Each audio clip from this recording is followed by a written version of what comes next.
Baik, Assalamualaikum warahmatullahi wabarakatuh. Perkenalkan, saya Bahrudin Kusti Cafan Rijal dari kelas O1B ingin mempresentasikan agama dengan tema korupsi dan pencegahannya dan dalam perspektif Islam.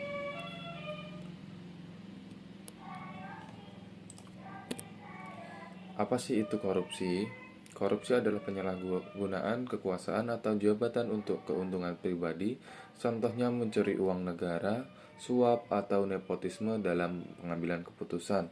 Dalam Islam, korupsi dipandang sebagai perbuatan tercela yang melanggar prinsip keadilan, amanah, dan larangan mencuri atau menipu, sehingga pelakunya wajib mendapatkan sanksi baik secara moral maupun hukum agama. Ayat-ayat Al-Quran dan hadis menekankan larangan penggelapan, penipuan, dan pengkhianatan terhadap amanah sebagai tindakan yang mendekati kefasikan dan kekufuran menurut nilai moral Islam. Dalam pandangan Islam, terdapat 3 dalil Al-Quran yang menjelaskan larangan korupsi. Yang pertama adalah Al-Baqarah ayat 188. Ayat ini melarang mengambil harta orang lain dengan cara yang batil dan memanipulasi proses hukum untuk menutupi perbuatan tersebut. Larangan mencakup penipuan, penggelapan, dan penggunaan jabatan untuk merampas hak orang lain. Selanjutnya, Ali Imran ayat 161. Ayat ini mengecam perilaku menipu atau memanfaatkan jabatan untuk keuntungan yang pribadi terjadi bahkan pada masa awal Islam. Allah menegaskan bahwa Rasul tidak akan berbuat zalim atau mengambil bagian dari perkara yang menjerumuskan orang lain untuk merugikannya.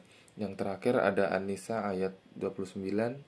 Ayat ini melarang memakan harta sesama manusia secara batil dan menegaskan bahwa pertukaran yang sah hanya terjadi lewat transaksi yang suka sama suka. Ayat ini juga menghubungkan larangan itu dengan larangan merugikan diri sendiri dan menekankan bahwa menzolimi orang lain atas harta adalah perbuatan yang mendapat hukuman.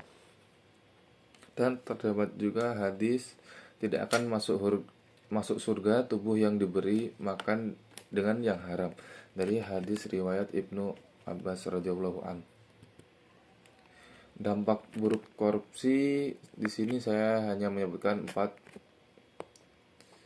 Yang pertama adalah menghambat pertumbuhan ekonomi. Praktik korupsi menaikkan biaya usaha, menurunkan investasi, dan menciptakan distorsi pasar yang memperlambat pembangunan ekonomi. Yang kedua, mengurangi kualitas layanan publik. Korupsi mengalihkan anggaran dan sumber daya sehingga pendidikan, kesehatan, dan infrastruktur menjadi kurang efektif dan tidak merata. Yang ketiga, merusak kepercayaan publik. Korupsi menghancurkan legitimasi institusi negara dan kepercayaan warga terhadap pemerintahan, mendorong apatisme dan ketidakpatuhan hukum. Yang terakhir, meningkatkan ketimpangan sosial. Distribusi sumber daya yang tidak adil akibat korupsi memperlebar jurang antara kaya dan miskin serta memperburuk angka kemiskinan. Yang terakhir adalah upaya pencegahan korupsi. Yang pertama dilakukan individu dengan cara memperkuat iman dan takwa. Kedua, menanamkan sikap jujur, disiplin, dan tanggung jawab di lingkungan keluarga. Dapat menanamkan nilai kejujuran sejak kecil, memberi teladan yang baik kepada anak, dan membiasakan sikap amanah dari hal kecil maupun besar. Ketiga, pendidikan anti korupsi sejak usia dini diperlukan. Dan yang kedua, integrasi nilai moral, agama, dan etika. Yang ketiga, lingkup masyarakat membudayakan anti suap, mengawasi pejabat publik serta partisipatif. Yang terakhir, menegakkan norma sosial terhadap perilaku curang. Di lingkup negara, yang pertama memperkuat lembaga anti korupsi seperti KPK, kepolisian, dan kejaksaan. Kedua, digitalisasi birokrasi. Yang ketiga, transparansi anggaran publik. Yang terakhir, memberlakukan hukuman yang adil dan tegas. Sekian yang dapat saya sampaikan. Jika ada salah kata, saya mohon maaf. Ada kata-kata terakhir, menjaga amanah lebih mulia daripada keuntungan sesaat yang diraih dengan cara curang. Terima kasih. Wassalamualaikum warahmatullahi wabarakatuh.